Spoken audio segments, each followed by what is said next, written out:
Hello, Boris Pravisham and Zek here today.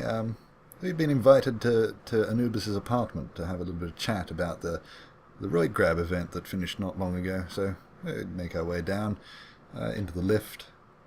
We've got to use it for something, so press the button. See, it's pretty smooth today. This is the best the server's been running for ages. Yeah. It's not ripping the server apart. Yeah. Well, here's our stop. It's bath mats apart. Ooh, he left his door open. Okay, we should definitely go in and vandalise that later. Okay.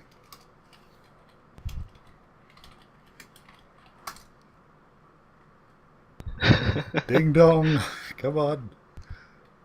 Is he going to let us in?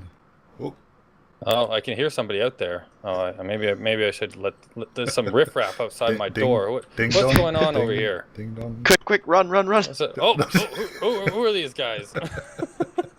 I don't want any. The hospitality. But if I can actually get on the door. I'll go. There we go.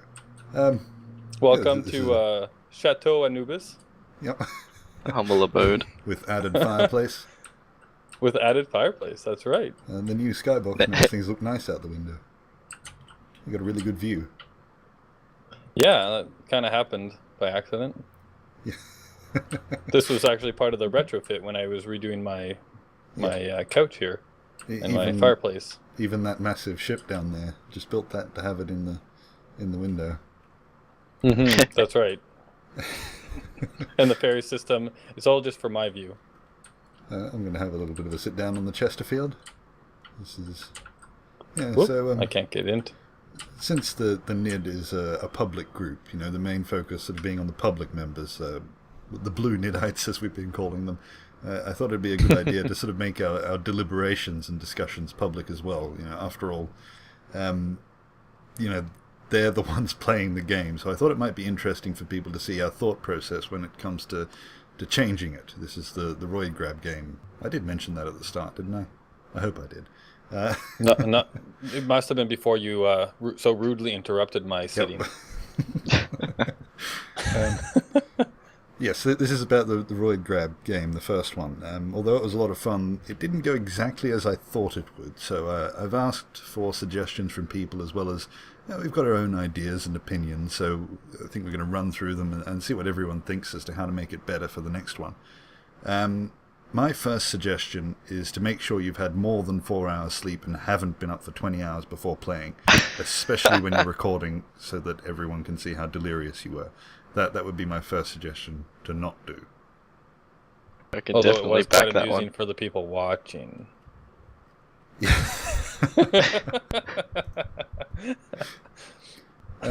But yeah, I agree with that. Yeah. I think the major issue, though, was that there was no real incentive to leave your base until the last 15 minutes. I mean, there was a bit of an incentive to go mining, but even then, often the speed of the building meant that by the time you had to go mining, it was too late. Yeah, no, the mining was a good one. Like, I didn't realize that you needed to go to the other asteroids to get the specific ores. That was a good idea, but I think, just like you said, it just wasn't strong enough to make you want to leave that, safe zone of the base, and venture out. I mean, I think just a quick one would be to make it more, to have people stretch out of the base more, would be to have a better incentive for placing beacons on asteroids. Like, for example, just coming up with this on top of my head, maybe like getting a drop of items if you were to place a beacon on an asteroid, just as a thought. Ah, yes. Yeah, You mean like as a result of actually placing one, you get a reward kind of Yeah, thing? you get a couple of supplies that will help you build a bit faster, rather than having to go and mine them all and then process them all as well. Yes, That's an interesting idea. Yeah, I've had suggestions from quite a few different people, like Corridon, Cannonbow, Crawl, O2, they're the main ones that I can see here, was to have stuff on each of the asteroids. So resources to go and get, maybe like a half-destroyed base or something that you could mine down, or a container with stuff in it. But again, that doesn't mean that you're actually capturing the asteroids, you're just visiting them. So Yeah, I think that's a good combination. If there's stuff there, but you can only get it if you claim the asteroid. Yep. Mm. Yeah. There was another. I think it was just a suggestion that happened, or a discussion that happened at the end of the event between the players around having like a kind of like a Hunger Games style center thing, right, where there's a whole bunch of loot in the middle. But I guess this is a kind of a modification of that as well, where it's on the asteroids and you have to actually earn them as opposed to just running for them at the beginning. How would we do that? Like, I don't know if we've got the modding ability to make it that you could actually, if you placed a beacon on the asteroid, then stuff would appear for you. So we'd probably have to make that a rule. How would we do that? I think with a little bit of magic, sensor blocks can be used to spawn in items if it detects a certain block. But again, that would require a little bit of work. But yeah, right. I think it is I know doable. the basics of how to do that, but I can't do that myself. Oh, no. So we'd have to find someone to do it. Yeah, or maybe a team effort. Because it is all C# behind the scenes, and I do have quite a bit of knowledge of that. So maybe a fun little project to work on with like a couple of people's brains trying to figure it all out. That would be pretty cool. So then you would just have some sort of a dispenser point, wouldn't you? Yeah, and I mean, like on the asteroid. And you'd have predetermined items depending on what you wanted at each asteroid, how much, depending on how much, how valuable, I suppose, strategically the asteroid is. So should we put any other building on that? I think that's actually a really good idea. I think was it Anubiz or Boris that brought up the broken asteroid? Broken station on the asteroid. But you cut out a bit there. Who did you say that sorry. was? Which other one of you suggested the half broken like ship or station on the asteroid? Yeah, I don't think that was me. I think that was Corridor. Oh, sorry. But I thought that was actually a really good idea because it gives a little bit more of a atmospheric feel to the game as well, and allows us to get a bit creative with rather than just blank asteroids. Right. Yeah, so it would be something you could go scavenge. Yeah, so add a bit of scavenging to it, and I think if we make the base asteroid pretty much worthless, so there's only pretty much iron on it, maybe. Yeah. And nothing else, so you'd have to leave the base in order to get anything. Yeah. Because the only things that were not on that asteroid, right, was like magnesium and one other thing. Nickel, I think it was. Nickel, yeah. And magnesium is primarily just used for bullets, right? I think so, yes. Yeah. We can use there's mod blocks that are unbreakable, so we could put those unbreakable ones around whatever dispenser there is, so you're not allowed to grind down that thing, but anything else is fair game. Yeah, I think actually the way it works is the sensor block itself will just spawn it in, so like even if you break it, it won't. I've seen just pops in. I think, yeah, but that might be something to look into. Yeah, I mean, last time around we did everything on the honor system, and that seemed to work all right for that, but for that particular event, so I mean, we could try some new rules in that method as well, right? Before we do a whole bunch of work to see if it's a good idea. Yeah. One of the other suggestions that I saw a lot, although there was a bit of a back and forward as to whether it was a good idea, was to start with some other material, like ships. To start with ships rather than have to build them. But Cannonbow didn't like that as much. He thought that the main focus of space engineers in general is mostly building. So if you take the building away, then that kind of ruins a bit of the strategy of the game. But should we be starting with any sort of ships? Yeah, there was a few suggestions about that, right? Like with maybe just some of the basics, right? Like maybe just a mining ship or something. But like I don't think we'd want to go overboard with that. I'd have to agree with that. I think some very, very basic ships that I suppose you could build onto as you graduate through the game. That I reckon that would be a bit better than starting with almost nothing. Well, we had the respawn ship last time. So Yeah, if we added and it in wasn't really the default mining ship, is that too much? You know, that small mining ship from the Easy Start world? Yeah. right. Yeah, like I mean, and it's not too huge or rather, right? It's just got 2 drills on the front. It's not like it's a beast. I think from memory. Yeah. Because I'm too lazy to build one. I think from memory we actually spent like a large portion of the time building a mining ship or getting a mining rig going, which did. Yeah, our team did as well. We spent probably a good at least half of the time, if not maybe like probably a bit more than half, actually just getting our mining ship up and running. Could we maybe leave ships in those ruins as well to scavenge? Yeah, or broken ships? Yeah, maybe some like not completely destroyed, some salvageable ships. One that can be either, as you said before, mined down for their resources, or they can also be converted back to working ships. So it's probably not a bad idea, actually. Yep. And since it's in multiplayer, you can't really connect on like with a landing gear to drag it back. So if there is a ship that's almost finished, you either have the option of grinding it down or securing the asteroid so you can finish it there. Yes. Because you wouldn't be able to drag it back to the safety of your base. Are you happy with that rule about the base exclusion? You're not allowed to attack the other base?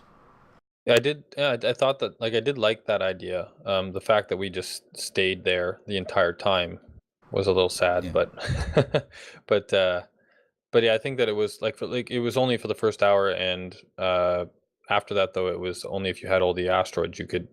But I think that it was a nice kind of, especially if we do have a lot more action going on, like if you have to leave that a lot to go get anything done, like to go get your resources, like if you're mining or if you're scavenging or if there's going to be a lot more leaving that, and it's probably a good idea to have a place where you can kind of retreat to if you need to and regroup.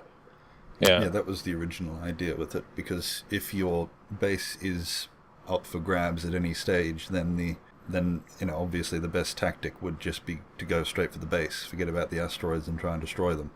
And just take your grinders and go. I wanted to stop that. I didn't want it to be too much of a deathmatch, but more about the capturing of the asteroids. Right. Although introducing like salvage and all that kind of stuff too will probably increase deathmatch stuff happening. Yeah, but you'll always have a safe spot to come back to. Yeah. If you find the killer bunny, then you just run away. Yeah, I thought the base. Yeah. I thought the base exclusion was a good addition. It also added a nice sense of mystery to it. I mean, I did a little bit of reconnaissance for the period of the game, and it was quite eerie just watching them, run in and out of the platform and not knowing what they're doing, and seeing this, behemoth of a ship in survival, being, mounted with cannons and stuff like that, and the Gatling turrets. It added a nice touch to it. It was all from 300 meters away too, so you couldn't really make it out. Just enough to make you worried. That's it. Yeah, the one suggestion that I did get though was I think it was from Cannonbow, and this was a little bit tongue-in-cheek, but it does actually have a bit of meaning, was that we should probably pick names that are a little bit more different so that we don't confuse each other's bases and go to the wrong ones, because I know I did that in the last episode, and a couple of I remember, I think in one of your videos somebody else was not sure whose base was whose. That was me. I thought the TUR stood for turtle, and I started flying for the wrong base. I didn't even think of that until I saw the abbreviations afterwards, but well, thought it was amusing. To explain the names, our naming rules is whoever comes up with the name first, it sticks. So in this case, it was all my fault. Yeah, you came up with turnip and turtle, and that was it. That was done. Well, yeah, and in my defense, I was when I was making the intro, I just needed to put placeholder things in there, and then I showed it to Boris, and he said, "Well, those are the names now." Like, oh crap! They were literally just supposed to be placeholder. Kelly came up with awesome names. Okay, I'll put that on the list. Better names. Better names. Crawl02, he suggested that we should have to start the event with raw ore. So you could pick, say, a total of 15,000 raw ore, and it's up to you what you could pick. And you could split it up so you could go, like his example here was 3,000 iron, 3,000 cobalt, and 9,000 magnesium to start with. Does that fit in with what we've been discussing, though, with the scavenging? Yeah, so like just starting resources that you just get? Yeah, so you get 15,000 raw ore, and it's your team's choice to divide that up to however you want it. I mean, you could start with 15,000 iron if you wanted to, or split that up. It's not too bad of an idea. I think it conflicts a bit with the idea of having to go to other asteroids to get resources, though. I think that if you prioritized that 15,000 to the resources that you don't have to get from other asteroids, I think it would kind of force a bit more of turtle gameplay on a team. But other than that, I think it's not a bad idea. It would help definitely to get the teams going a lot faster. I think that's like one of the major topics that we have, or one of the major issues that we had. Our bane was time. By the time the 2 hours was up, we were really only just starting. So I don't think we really want to go much longer than 2 hours either. I like the limit. The time was good. We just need to get the action going faster. One thought that I just had actually after the last suggestion though was, what if we combine that with the beacon reward system? So like maybe there are on asteroids you get certain rewards for putting a beacon down, right? Maybe there's also some ships that are randomly crashed on places that you can break down and take apart, but maybe there's also just like like Super Mario Brother ?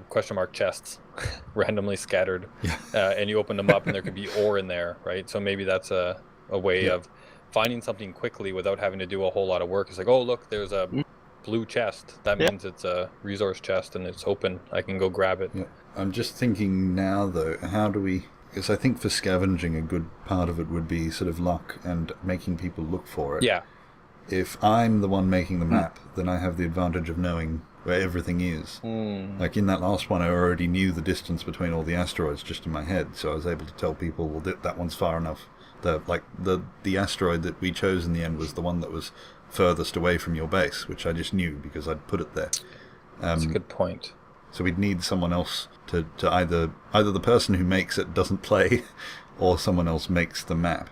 And I don't know if we can find someone to sort of make that, unless anyone watching wants to volunteer. Yeah, there you go. Send that out to the community. If even maybe if we had like a skeleton of a map and then somebody went in there and just hid things, right? Yeah. So just on the map, those asteroids, were they too close or too far apart? They seem to be alright for distance. I think for the amount of players that we had, though, there may have been a couple of too many asteroids, but again, that may have just been because of the whole not much of an incentive to go outside of your base, but it just kind of felt that there was a lot of choice when it came to picking which asteroid you wanted to, embark on. We did have a few people that didn't turn up as well. Right. So the teams were supposed to be more people on each team. But yeah, we bargain for that with every event. That I sort of just expect only 50% of people to turn up, and I make sure that the game still works with that number of people, just in case. Yeah, I think the number of asteroids and the distance is hard to judge, just because we really didn't get out there and try and actually do anything with them until the last 15 minutes or so, or 5 even. So I like when we actually went to an asteroid to try and do something on it, or try and stop you guys from doing something on it, the distance wasn't like, I got to the asteroid and grinded Boris's face in within the last 5 minutes. So the distance wasn't too far. Crawl02 also came up with an interesting idea. I think one of the Roid Grab is the sort of game that I'd like to play again and again and again, and then just improve it a little bit each time, or add something a bit different. This isn't something I think would go in every single one, but in the future it might be an idea for something different to add. He suggested adding a third party, like a mercenary, to it. So there would be one person who was neutral, and you could purchase them by giving them raw ore or ingots, and then they would go for the best offer. Oh, jeez. So yeah, they're for hire.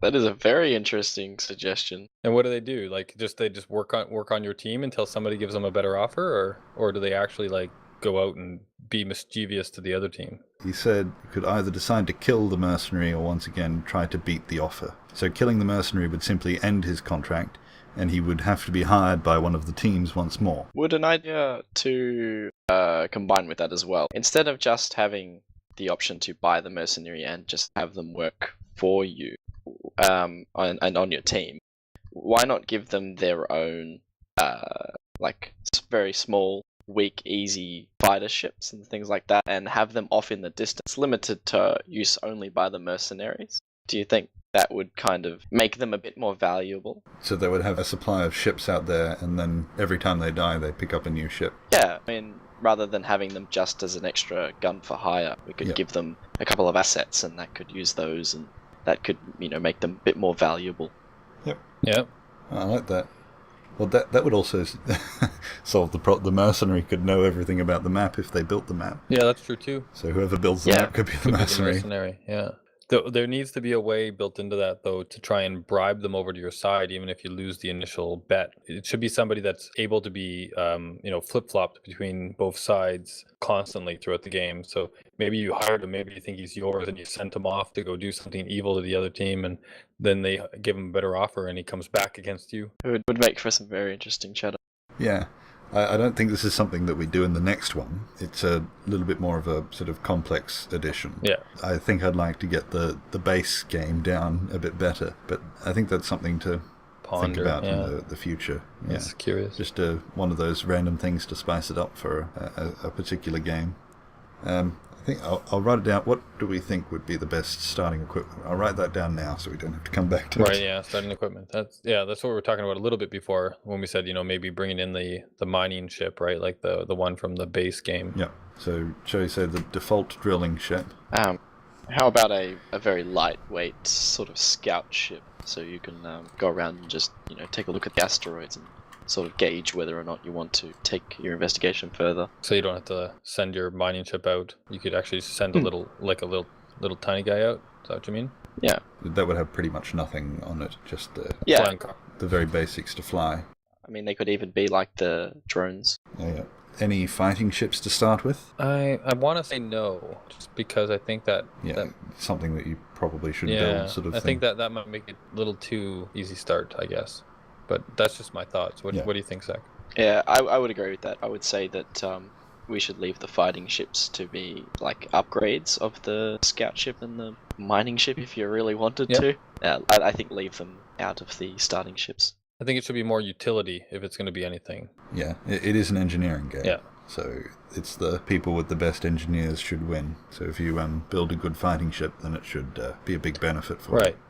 Yeah, like I think the one thing that I think we're trying to reduce a bit in this is just the massive amounts of resource gathering that we needed to do in the beginning, right? Just to get started. Like utility ships and all of these ideas we have around just getting resources or scraps or whatever helps us just get to the point where we can then build stuff quicker, and maybe that's enough. Do we want to try and encourage bigger builds? Like, I know the other team, you had a bit of a problem with lag and your guns not going off. Yep. I don't know if that's because the server it shouldn't have been that overloaded. I mean, just before we recorded this, we also recorded a large ship battle, which you'll be seeing in a couple of days after this, I think, if I remember correctly. Yeah, something like that. That one had much larger ships with a lot of explosions and guns going off and stuff like that, and it seemed to work all right, so I don't know if it was the server was overloaded that was the problem. But again, do we want to try and allow bigger builds with custom weapons and that sort of thing? I don't know if we should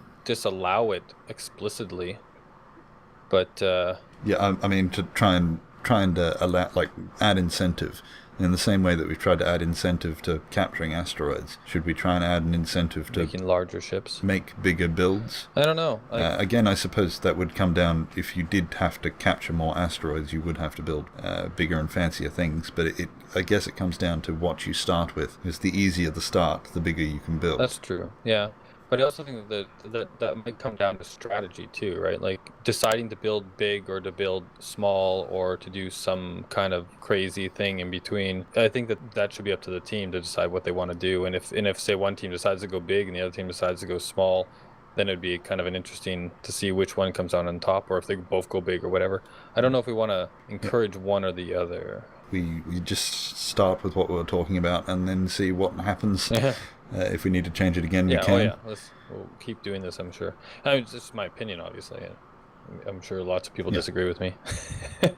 Another thing that possibly Corridon, but definitely visible signs, whoever this guy is, his suggestion was to visually mark the base exclusion zone with small but visible like lights or beacons. I don't want to increase like the beacon spam, I suppose, but to sort of just dot them around in a sphere around the asteroid so that there was a bit more of a... Because I noticed I a few times flew too close to the other base, just accidentally. Right. Is that something worth doing? You can make it out of the indestructible blocks as well, but again, you might accidentally run into them. If you run into an indestructible block, you will lose. You will lose, yeah. Is that something that might cause more lag in the game too? I'm wondering, like with light. Yeah, lights aren't that useful because it looks smaller when you're like just watch the video and that sort of thing. It looks like a smaller map than it actually is. Mm-hmm. And those asteroids look small at a distance. They look like they're small asteroids, but they're big ones. They're all big asteroids. They're just a long way away. And lights you can't really see. I think it's a couple of 100 meters or something before the lights disappear. They go out of render distance. Right. So most of the time we wouldn't actually see a light. I don't know if we'd be using lights to mark that, but highly visible, like coloured blocks or something like that. I don't know if that's worth... We can sort of just go off the honours system as well. I like the visual edition. I think that would be just a nice little touch to help. So we need at least 6 for a cube around it. Yeah, just some loose guidelines just to give you a sort of an idea, rather than just looking at the distance to the beacons. Yeah. Especially when you need your HUD off to see through the beacon stuff. That's a good point, yeah. So you don't know how far away you are. And this is another one of his suggestions, is to have... well, we were talking about having stuff on the asteroids as well. Were we also going to have, like the Hunger Games style, I forget the name of it, but just a collection of stuff in the middle, like not on an asteroid? Yeah, like that was the whole honeypot idea, or we're just... Because his idea was to have a neutral base in the middle with turrets set to target both teams. So there would presumably be a lot in that base. Oh, neat. But it would be hard to get at. I see. So you have to kind of like try and get through the turrets to get to the goods. Yeah, turrets are surprisingly difficult. Yeah. You might lose quite a bit trying to get to it, but I suppose that is the trade-off. It's just, I'm wondering if we're adding a little too much to do in those 2 hours. That's a good point too, yeah. I think that was also another problem leading towards building larger ships. I just don't think, even if given the resources, I think that just the actual building phase of things might take a little bit too long. So I think the game would end up sticking to smaller ships rather than making improvised cannons and things like that. That would probably have to be left for if there ever was a creative version of Roid Grab. Yeah, that's a good point, because I know on our side, we didn't actually start running out of resources very quickly, because we grinded down 2 out of those 3 ships, and we had a lot of stuff at our disposal to just build, right? But just the process of building still took a while. Yeah. One of the other suggestions from Steve Pittman was the beacons could be a small beacon or a large beacon, like a ship, I mean, and you fly it in and attach it to an asteroid. Do you prefer that or having to go in and build it? I don't like the idea of a portable beacon, just because I think it would be too easy for you to back out and fly back to your safe zone, and then, I mean, you've still got your beacon, you don't lose any resources. I mean, the enemy may take the asteroid, but you don't lose a whole great deal from it. I do, however, like the idea of being able to use a small beacon instead of a large one, because it did take us a little bit to actually get the resources up and across to the beacon to make it, because I think, from memory, the actual resources are quite inventory heavy. So I do like that idea. Yeah, you need a ship to carry it, or 3 people. Yeah, carrying it as one. Although we could make the inventory size larger, that's no problem. When you're playing just normal single player, you only get a choice of like 2 times, 5 times, 10 times. In servers, you can make it however large you want. That's another thing, was the grinding, welding, inventory size, speed, all that sort of stuff, right? Yeah, that seemed just fine. I was happy with it. Yeah, like the actual like grinding and building speed seemed to be good. Like a lot of people actually commented that it was really fast and they were not expecting it. Yeah, Yeah. and I think that was good. I like that. I also agree with Zach with the I don't think that we want to do portable beacons either. I like the idea of having to actually set up something physically attached to that asteroid. I think it adds a bit more of a challenge, and it also means that you need to defend it, right? Yeah. You can't just bail. So do you want a small beacon, but it has to be just that? You can't go adding thrusters or anything onto it to move it. It's got to be attached to the asteroid itself. Yeah, I mean, you could put a station block down and then add a landing gear and then just have the beacon and a reactor on that landing gear. I think that would be suitable. Yeah. Okay. What I sort of went off with whether or not it was sort of attached to the asteroid or not was to say the mesh of the block had to either be touching the asteroid or within the bounds of the asteroid. So if you drilled away a little bit, then you could put it where that spot was, sort of thing. Like what we did, we drilled a cave and then put it inside the cave. So it wasn't actually touching the asteroid, but it was within the bounds of it. And that's what saved you guys, I think. That was a good strategy.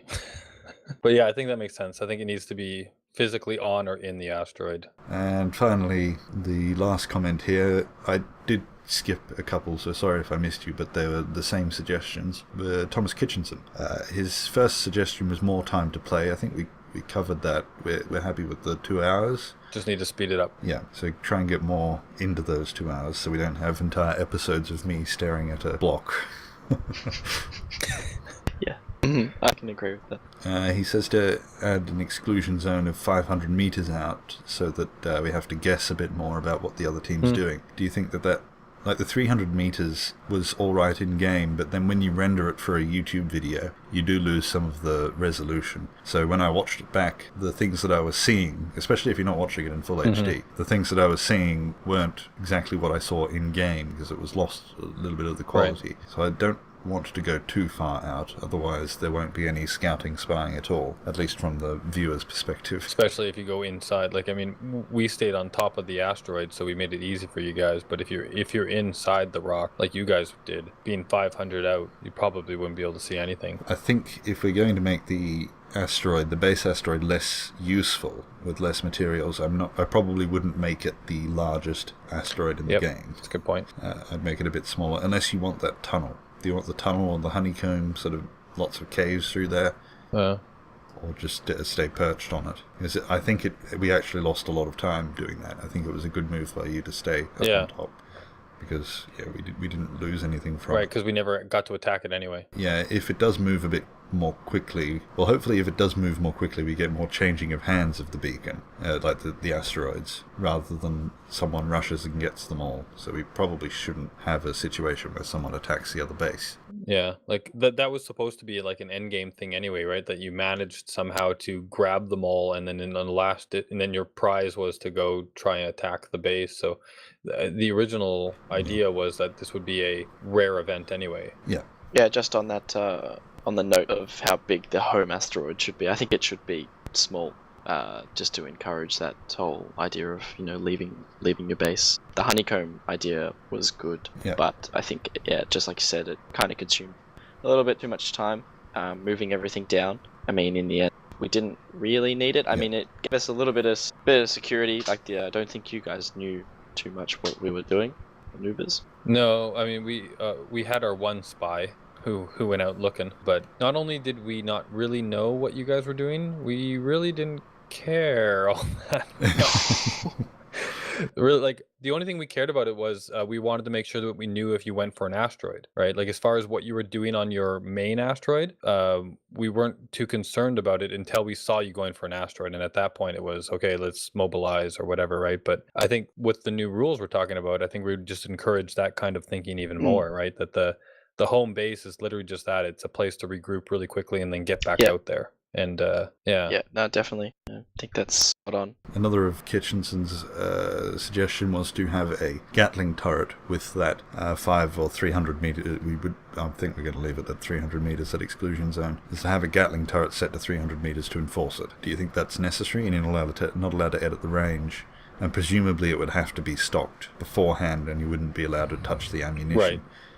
Should we go to that bother? Well, so it seems like that we're replacing a honor system rule with another honor system rule, right? Like you're not allowed to go within a certain range. We're replacing with you can't take any ammo from the gun. So Yeah. I don't know what you're gaining there, and it's a lot of work. Yep.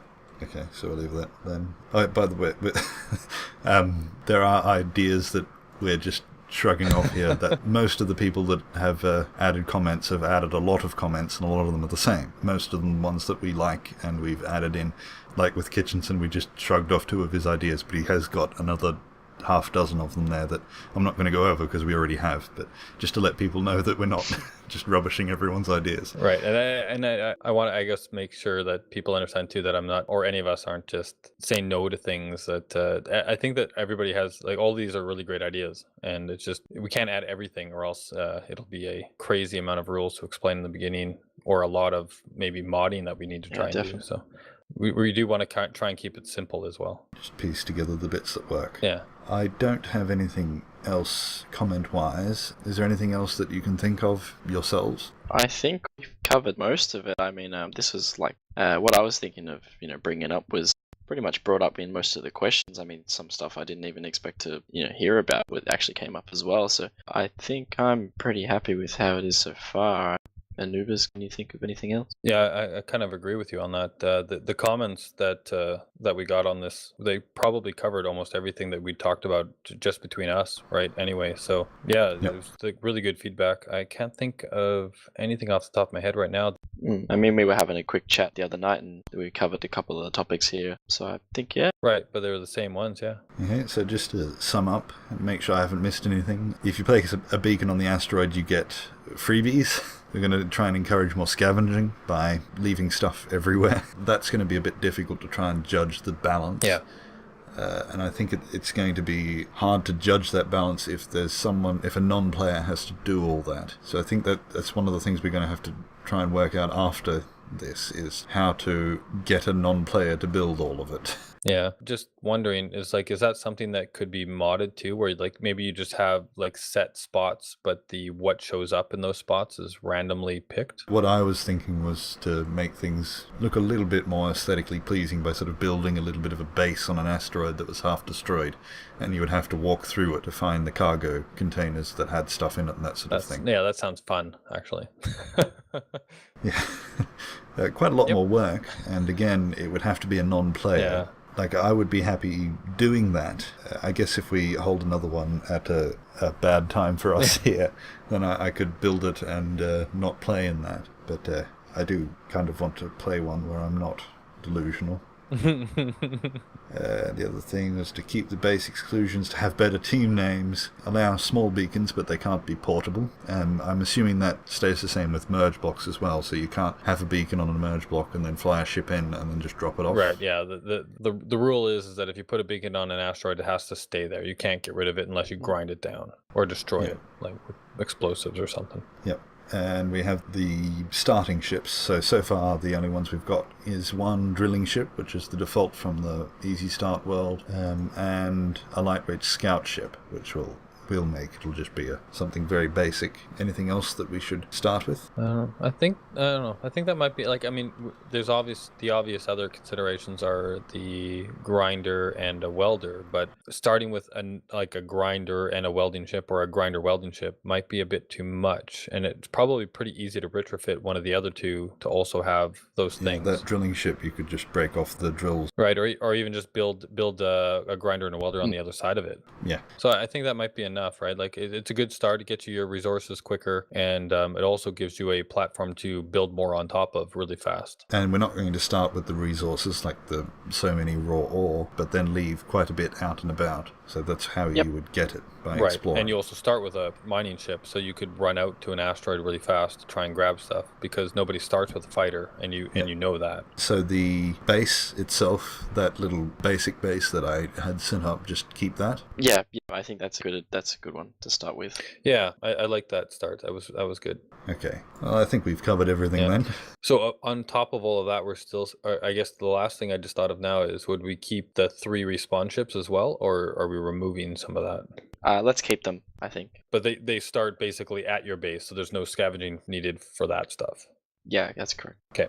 That's one of the things that we can alter as well, like the number of respawn ships. But we can try that afterwards. Yeah, the main difficulty is just getting that map set up and trying to balance it fairly well. Right. I guess the only reason I bring it up is because when you grind them down, like especially if you start with a welder, or sorry, a mining ship, if you ground all 3 of those ships down, you probably wouldn't need to run off and scavenge too much right at the beginning. We could just reduce it to 2. Yeah, I don't know what the solution is right now, but I'm just mentioning it.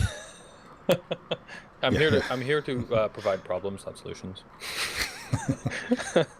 Just kidding, of course. At least it's easier to build maps now that we can spawn in asteroids in creative. Yeah. Because that was a really annoying afternoon, having to plot it all onto a 3D graph beforehand, just to try and work out where everything should be, and then doing an SE toolbox. Yeah, that was a nice update. When I actually thought of you as soon as I saw it. Okay, well, I think we should stop now. We've been recording for over an hour, so hopefully we can squish this down into something a bit more watchable. Yes, I agree. Yep. Anyway, thank you for inviting us around to your apartment. I'm gonna get up now and... stretch my legs. Yeah, I think I'm going to go out the back door, because that's closer to my apartment. Yeah, good luck with that. Oh, there's a lot of lag. Oh no, I'm getting pushed. I thought that was lagging, but someone was just pushing me. So I can't get out the back door? Well, if I press the button, you can. Here you go. Bye-bye. Thank you. Well, thank you for inviting us around, and thank you everyone for watching. Yep, and we'll see you all next time. Goodbye. Bye-bye.